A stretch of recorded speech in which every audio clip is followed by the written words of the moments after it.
Today, we're taking a look at the iPhone 13 mini in blue. One of my favorites if I'm being honest. Sadly, Apple decided to remove the mini from this year's lineup. We got the Plus version instead. Last year's 13 mini is still up on their website though, and it's by far the best compact phone you can get in 2023. There's a few semi-compact options on the Android side of things, like the 5.9-inch Zenfone 9, but that's for a different video. Right now, let's get to the unboxing. Packaging is fairly simple this year, but let's take a look inside.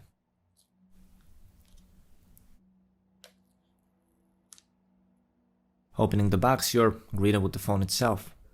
We're gonna put it aside for a second and see what else is there in the box.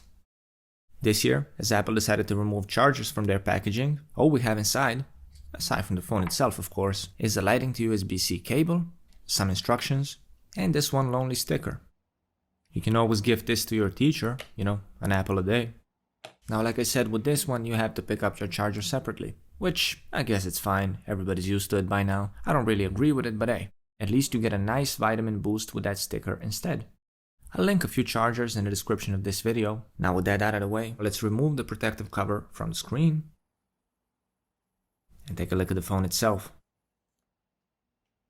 Now, like I said, I got the blue variant right here, but there's also pink, starlight, midnight, product red, and green. Me personally, I really like this blue color. 13 mini has aluminum sides all around, matte camera cutout, and a glossy back with the logo right in the center of the phone. It does have a small footprint, but it feels really premium in the hand, and the build quality is just tip-top.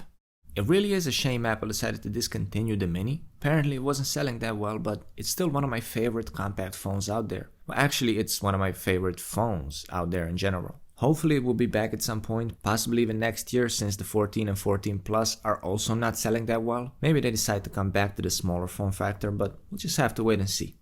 This looks really nice in my opinion, and for some reason, it looks really sturdy. I don't know if it's the smaller size, but I feel like a few drops would not hurt him that much. But hey, maybe that's just me. Let me know in the comments how you feel about this phone. Are you thinking about picking one up for yourself? If so, I'll be testing it for the next couple of days, and a full review should be coming up soon on my channel, and I'll be sure to link it at the end of this video. Video over.